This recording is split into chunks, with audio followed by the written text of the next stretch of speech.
father, son. Celebrate your father completely. Hey, ọmọ ṣe bẹ́ẹ̀ fún wọn náà. Oh, yẹ̀yẹ́ bàbá ẹ̀ ní gbangba, wọn ò ní yẹ̀yẹ́ wọn náà. Ladies and gentlemen, father son dance. Let's go there now. DJ X Dot. Before you spray money, show daddy your steps. Daddy, Emma woman, you go on to Emma woman. Daddy, go. 1, 2, 3, go. Hey, Edward. I wanna be on top of things. I wanna be doing things. I wanna be controlling things. I wanna be enterprising. Yeah, Kishatilo.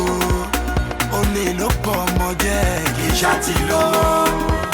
Waya, Kishatilo.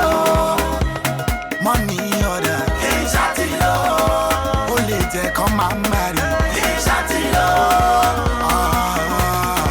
I want to be Shashe. One sachet lóru mọ́jú. Àwọn tèmi sachet o. One sachet láì fojú kò. Ọ̀lẹ́sùn, ọ̀lẹ́lágùn, ọ̀lẹ́sùn kò mọ̀. Ọ̀lẹ́sùn.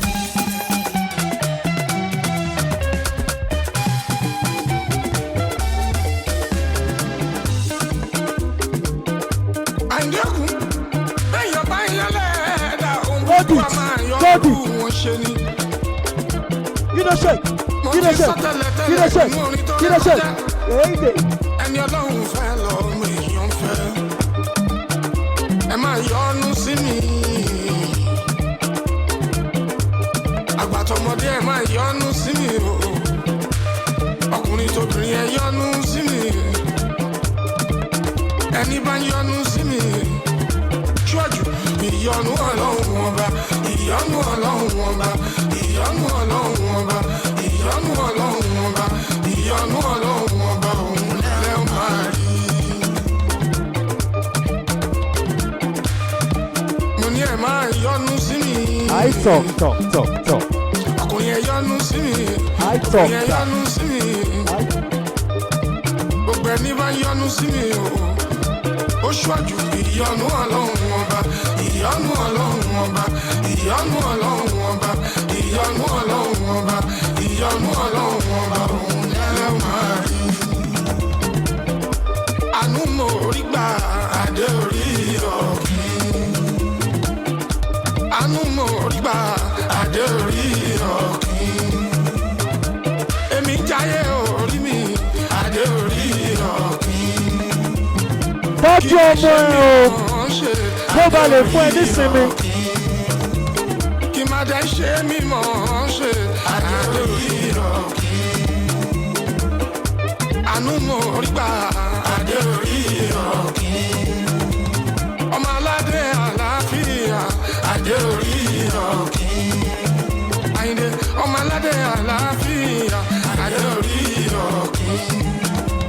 Ìran ẹ̀yà kìnìún Júdà adé orí ọ̀kìn. Gbòǹgbò ìdílé Jésè adé orí ọ̀kìn. Àánú mo rí gbà adé orí ọ̀kìn. Ọlọ́run ló gbógo fọ́lẹ̀ o adé orí ọ̀kìn. Àníjó fújì lárinrin ẹ lè bẹ̀rẹ̀ mọ́lẹ̀ kẹ́ máa rà á. Ẹ lè wá off time bí kẹ́ máa jó.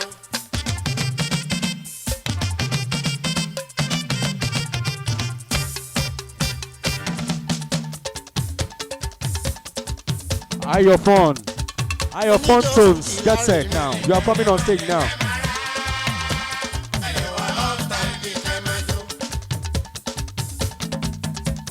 Orí takata gbọ́ tó tẹ́wọ́ jó.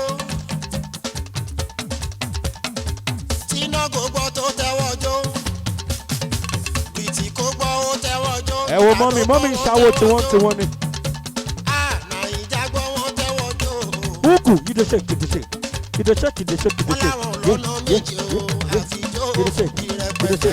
Bronyash, they shake. Front.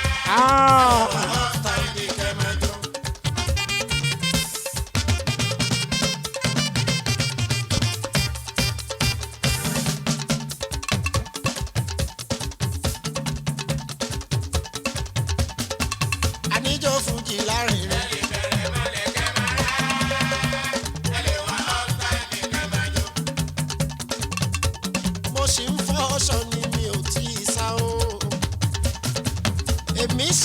ọ̀ṣọ́ ni mi ò tí ì sá.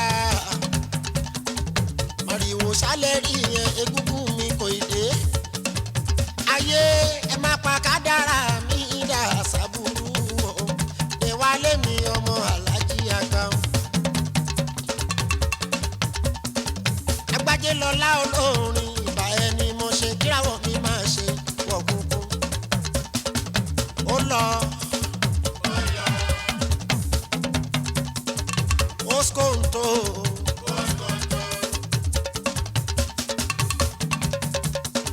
Odia. Today na today oh, today tomorrow. Fuji ni majo mi ò ní jọjọ mi mọ́.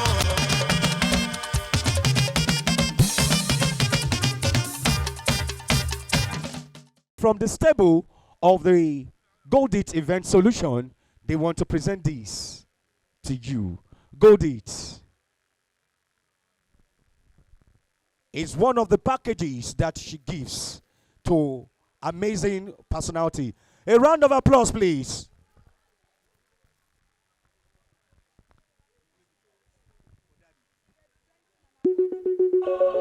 He is presenting an award to the best daddy in the world. DJ, please. To the best dad in the world. Dear Daddy, I'm so honored and blessed to be born as your son. You are the strong pillar of our family in the toughest times. Despite the financial crunch, you filled my childhood with happiness and showered me with joy of little things in life. Thank you for giving me such beautiful memories and learning, which I will pass on to my children. You have guided me all through my life and helped me achieve what I wanted in life. You have given me the freedom to explore things and taught me to be brave. I appreciate you for standing by me through thick and thin. I am lucky to have you and thank you for your unflinching support. I love you, sir. Adeniro, your son.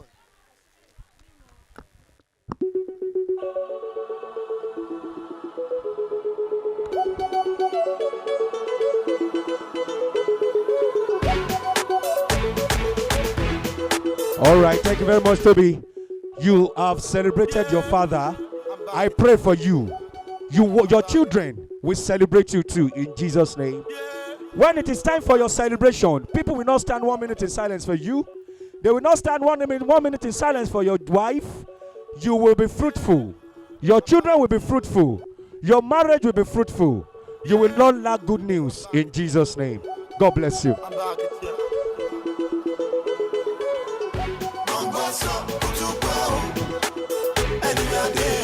Hello, hey, hi. Toby, what I've done today, I appreciate you for what you have done in your life. You will never see sorrow in your life. It is not every children that understand what this guy have done today. They appreciate their mother more than their father. Understand? But I appreciate you today. You will never see sorrow. In anything you have already put your hand on, you will prosper.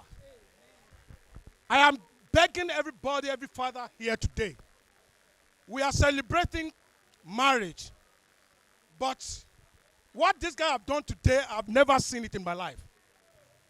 I must be sincere with you. I have never, I'm a outside people and I go out a lot. I'm a member of country club. I've never seen what this guy have done today in my life. They appreciate them more than any other thing. But father works a lot. Father did a lot in life of men and women. But Toby, you will never see sorrow. I am saying it today again. You will never see sorrow. Anything you have already put your hand on, you will prosper. Any enemy that hear that they have seen you, that what this guy have been doing, that what has he doing? Wọ́n ní ṣerú ẹ̀ nínú family wọn. Ní orúkọ Jésù mo gbàdúrà fún ẹ Tóbi. My firstborn is a Tóbi Olúwa Tóbi lọ́ba. Olúwa Tóbi nínú ayé ẹ. O ò ní rí dààmú. Gbogbo nǹkan tó bá ń fẹ́ á jẹ́ ti rere. Ọmọ ẹ ò ní kú mọ́ ẹ lójú. Ọmọ ẹ á appreciate ẹ. Your children will appreciate it more than you appreciate your father today. In the name of Jesus. Amen. bí mo yẹ ní kókó rí fún ẹ kó rí bẹ́ẹ̀ fún àwọn ọmọ tèmi. God bless you. Ladies and gentlemen, please celebrate this, my daddy. This can only happen if this cannot, DJ, please pay attention to this. This can only happen courtesy Gold It Event Solution. She knows the right thing to do to the right client at the right time. Ladies and gentlemen, God bless you, Toby. God bless Daddy. God bless the family of both families. God bless Gold It Event Solution. Okay, let's go now. We are taking it to the other side. The band, are you set now? Are you set now? DJ.